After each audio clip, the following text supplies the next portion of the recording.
Hello, folks. Real pleasure to have Brad Feld back. He was with us in August, and he's brought along a colleague, Ian Hathaway, from Techstars.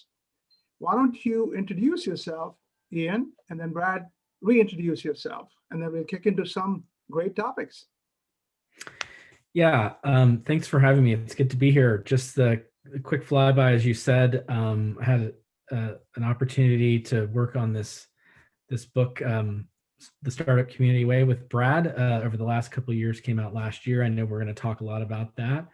I currently lead a global ecosystem team at Techstars, where we have the opportunity to apply many of those lessons in communities around the globe, working with entrepreneurs, with community leaders, and other institutional leaders to accelerate the progress of their startup communities. Before that, I've had an interesting career that's meandered, I guess you could say, in policy, one-time entrepreneur, founder, and outside of my day job, I work with entrepreneurs as a mentor, as an advisor, and most recently, I've been doing a bit of investing as well. Great, Ian. Brad? Brad Feld, partner at Foundry Group, venture firm that does tech investing all across the US. We also invest about 25% of our capital in other seed and pre-seed funds. I'm also co-founder of Techstars, so I've been involved in Techstars from inception, and I'm on the board and enjoy watching the endless and continued expansion of it, and had a great multi-year experience with Ian working on this book. And I say great with air quotes because I'm sure there were moments where Ian wanted to take an axe and split my head open because of my own time pacing and dynamics. But I feel really proud of the project that the product that we ended up with. And it's a very intimate experience to write a book with somebody. And so it does create a kind of friendship, or not, I suppose. But when I think about the people I've written books with, it creates a very lasting friendship that's very powerful. So really, really pleased with it. And Vinnie, it's always great to see you, and appreciate you spending time with me. Thank you. Let's start with the book. When you guys started writing the book, you were already talking about startup communities, not necessarily in Silicon Valley, around the world, right? If anything, the pandemic has accelerated that, right? People are leaving California, people are leaving some of the biggest cities. Ian, talk about what you're seeing. First of all, talk about your book, but then talk about what you've seen that has evolved in the last few months.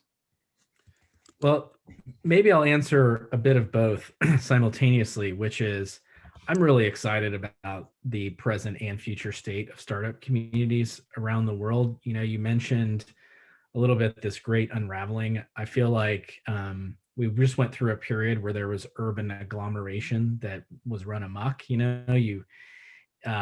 People felt if they wanted to participate, particularly in the tech entrepreneurship world, there were a small number of cities that they could live in. That was a powerful dynamic that was building over time and was increasing at an exponential rate, it felt like. When you think about some of the challenges of living in a Bay Area or a New York City or a London, it really defied rationality at times, right? And obviously the value of being there, the people participating in that felt that the value greater than leaving.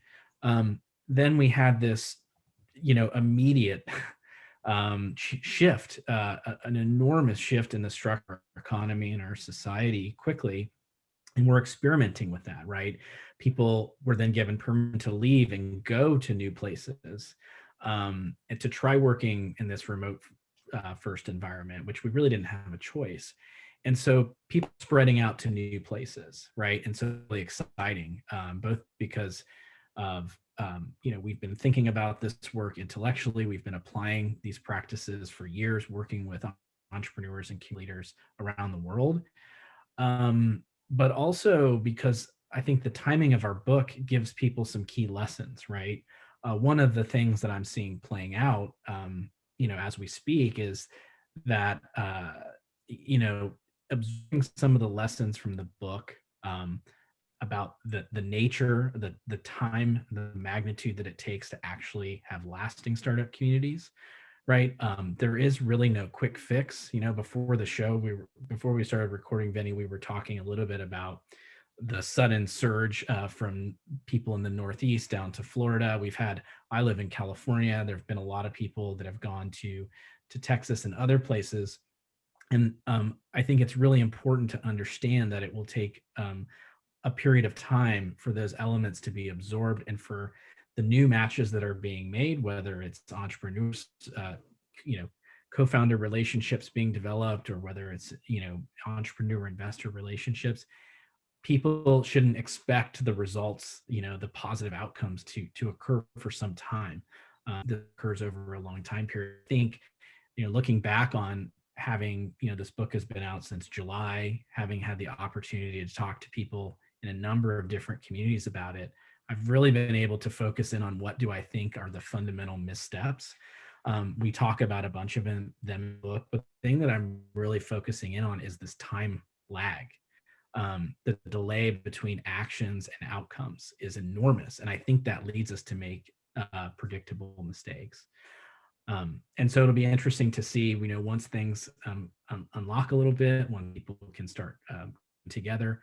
I actually do think there's going to be more of a proliferation of communities worldwide. But I also think it's a tremendous power in many of the communities that were already ahead. And you make a great point that it'll take time for the newer communities to mature, right? Do you get calls from cities like Austin or Nashville and say, what should we be doing to accelerate that maturation? Or are they kind of just basking in the inflow and not really focused as much on maturing? Yeah, I think there are two sort of archetypes in this. There are more, but I feel like the sweet spot are these two archetypes. There are these communities that are sort of in the space of, how do we get going, right? We know that startups are a thing that everyone's talking about. We see them as a pathway to growth in our communities and modernizing our industrial structure, right? A lot of communities which were strong in the past that relied on resource-based industries, manufacturing, are looking to adapt and modernize, right? And so they're just looking for a place to get started. That's sort of one archetype, and that exists in many places. The other are cities you mentioned, like a Nashville or in Austin, where they have had success. Maybe Austin is I would say Austin is pretty far along in its evolution. But places that have had a lot of activity, maybe they've had some successes, they've put a lot of new energy into it, lots of new actors participating, and then there's sort of the lull, right? We talk a lot in the book about how ecosystems progress in a nonlinear fashion. It's these rare high value outcomes that drive system value, and you can't really predict when they're going to occur. So a lot of stuff is happening, and then there's a flurry of activity, but then the outcomes, those high value outcomes haven't occurred yet, or there haven't been enough of them, or they're not meeting expectation. And so then some fatigue can set in, and then so that's archetype. People are looking for things. What's the solution for getting to that next phase? And really, what I think it's about a better integration, right? Everyone's trying to do their own thing. They want to have their version of an incubator or some kind of programming or some kind of community organization, and that's great. There's a lot of experimentation going on, but I think a lot of value is lost when those organizations are not working more closely together. Brad, I guess you saw that maturation slow or fits and starts in Boulder quite a bit, right? There was IBM, there was the University of Colorado, but Boulder really didn't take off for a while, I guess, till you got there. Well, every city has an evolutionary arc, and I don't like the linkage directly to me in the context of Boulder's own arc. I was one of many people who had real impact on the growth and development of Boulder as a startup community. I moved to Boulder in 1995 from Boston, and when I got to Boulder, if I look back to 1995, 96, and I look forward to today, there were probably a dozen people that I got to know in the first 6 to 12 months who were and are leaders of the startup community in Boulder, who are still leaders of the startup community or in Boulder, or at least deeply involved today. And if you go back in time to the 60s and 70s, Boulder started to have the right initial conditions, the right collection of people to have the startup community really grow and develop because of a couple of things. One was the University of Colorado, CU, which is a top 20, AIA research university in the US, very, very strong school. Second was government labs. So the Commerce Lab, NIST, and NOAA all were located in 1950s, end of 50s, early 60s, so sort of in that geography. And then you had also this influx in the 60s and maybe even into the 70s of creatives or hippies, whatever you want to call them, right? But in Richard Florida's parlance, they were the creatives. And so you had this collision of PhDs, people who were choosing to live in the Rocky Mountain West, creatives in this small town that had a university at its center that had a lot of flow of people through. Several companies got created that then got bought. Several of those actually IBM put a big facility in place that generated several entrepreneurs who created a company called Storage Tech. I guess Storage Tech went public, went bankrupt, went public again, went bankrupt again, ultimately get bought. They generated several other companies coming out of that. And what you had was you had this sort of bubbling around of multiple different things. You had life sciences entrepreneurship coming out of the university from a couple of labs in particular. You had the storage industry really growing up and around Boulder, which was also a linkage to a lot of the infrastructure for the telecom industry. You had a lot of people who were in deeper science-related areas, especially with regard to aero and space. You then had the natural foods industry get created because of the hippies. And for anybody who's ever drunk Celestial Seasonings tea, they were one of the very first herbal tea companies, maybe the first, and they're based in Boulder. And so the whole natural foods industry emerged. So you had a lot of this entrepreneurial activity with a bunch of smart people, with a bunch of creative people. And that was really the kindling. What happened in the 5 years from 95 to 2000 was amplified by the rise of the internet bubble, which was purpose built for all those people, right? Deep software engineers, deep hardware engineers, creatives, people that had sort of lots of futuristic views about media and about commerce and about how the internet was going to be used. And then the overlay of the telecom industry in the background. Internet bubble was pretty rough on Boulder and was pretty rough. The telecom bubble crash was a double crash for Denver, which is Boulder's sort of sister city about 45 minutes away. We like to call them binary stars.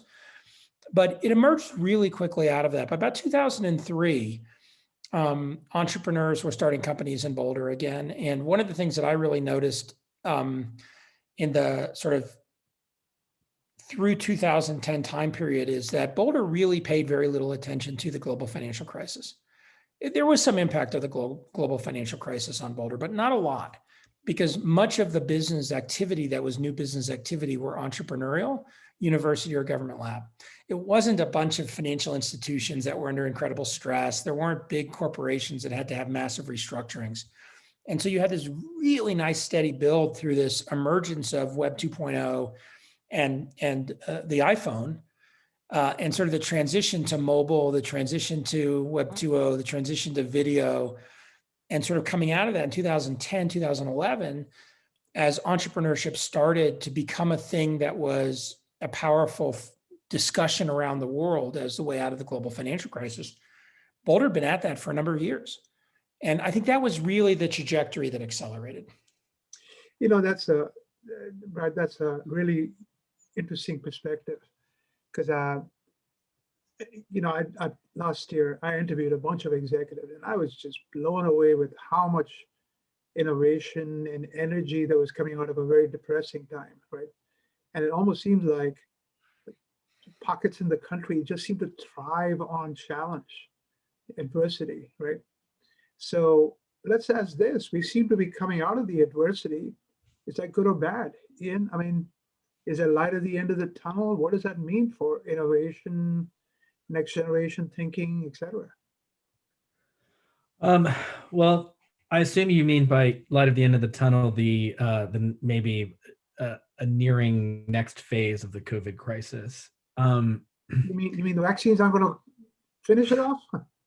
Well, I always, I don't know if it's laugh, but it's definitely at least roll my eyes at the idea that the existence of a technology is equated with the absorption of that technology, right? Because humans are involved.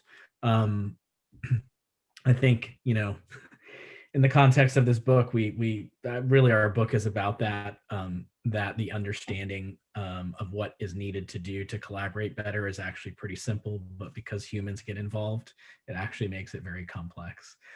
I think it's going to mean different things for different people, and we really don't know. I have some ideas. I think the world is going to look different. I feel pretty confident about that. Um, I don't think it will be as different as many believe. There will continue to be benefits of co-location, right? But not everyone will require as much of that as others. People built professional networks over time, or who may be accustomed to working this way. I've been working remotely for years. I know Brad has been working in a hybrid form of that for years. Techstars has, there was obviously a strong contingent, especially among the executives in the Boulder, Denver area, but it has been a remote company. I'm going to look forward to that hybrid model, which for me means working with people in lots of places, but then being very intentional about the time we spend together. This book, which you could say, Brad and I really hadn't worked on anything prior to this. It's a pretty big creative project. You can think of it as a little bit like a startup, right? We were creating something from nothing. We had general idea about what we wanted to achieve, but that mission changed along the way. We weren't quite clear how to get there, and we really built a relationship, remotely, to a large degree, but also in person as well. And so I think it's going to mean different things to different people. Some people are really thirsting for that frequent, daily interaction. I'm more of an introvert. I like it in bite-sized pieces. For sure, I have found some things to be more challenging. Collaborative work intensive collaborative work has been a little bit challenged in that regard. But I think in terms of the shift around cities, I do think there's been a bit of a dissipation from some of those really concentrated, major cities like the Bay Area.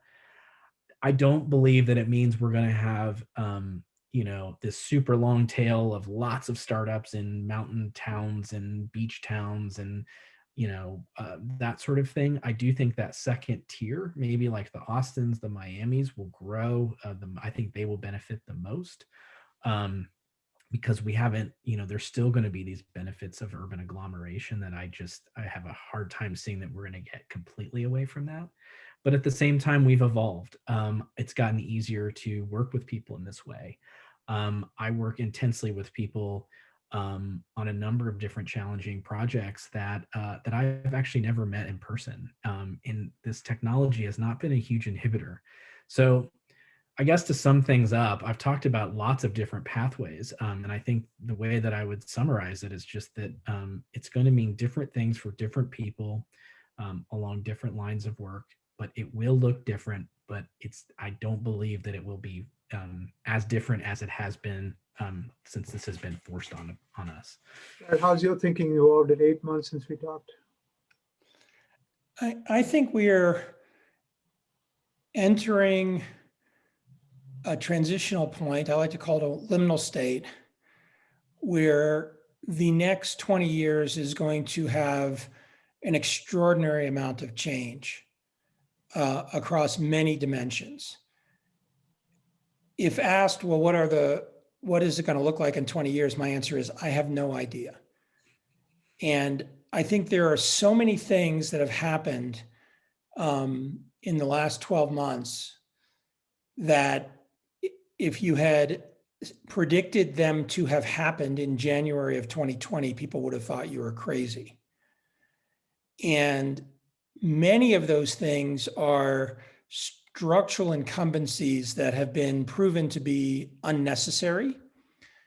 Many of them are amplification of structural inequities that people have spent a lot of time being in denial about or suggesting didn't exist, that are very apparent. The injection of technology in the way, or the inclusion of technology, better than injection, the inclusion of technology in the way our species interacts with itself has, if we use a video game metaphor, we leveled up like 100 levels. And we're not even really beginning to understand how that actually fits against the backdrop of releasing many of the constraints we've been operating in because of the COVID crisis. And those constraints are not just work from home. Those constraints have lots to do with the interaction of city, state, local government, federal governments, geographic boundaries between countries, personality dynamics of individuals ranging on one end of the spectrum, people who are desperate to get together in person at the other end of the spectrum, people who are perfectly happy to not get together with anyone in person, people who at one end of the spectrum deny that there's actually a reason to wear masks and to isolate.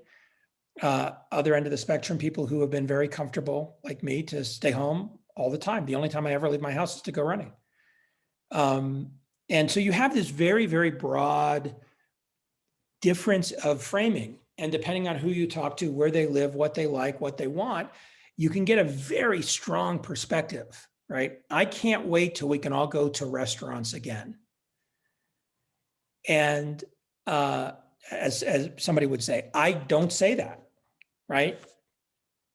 You look at the interaction between people. My wife's name is Amy.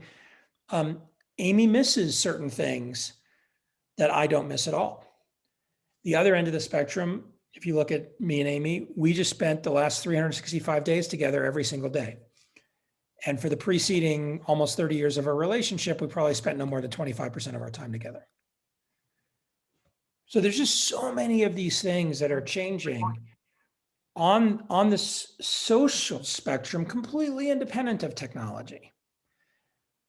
I'll use, some of it is purely structural. Do I ever need to go to a grocery store again in my life? I'm fortunate that I can pay for somebody to deliver groceries to me. So I recognize the inequity. Some people don't have that opportunity. But I spent plenty of time wandering through the grocery store with Amy because she wanted me to come with her to the grocery store. And I know that it wasn't that she wanted to spend time with me in the grocery store. So like all of these things, we're not even beginning to recalibrate. I'm using simple examples that are accessible, hundreds and hundreds, thousands of examples that are way more abstract, not just about business, not just about technology, but about how society works.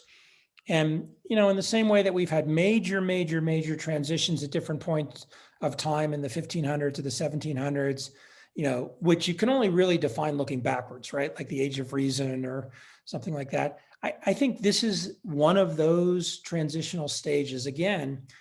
And if anything, it's the interaction of man and machine and that interface and how that radically changes us as a species that's in front of us. You have no idea what 20 years looks like. I just know it's going to be wild.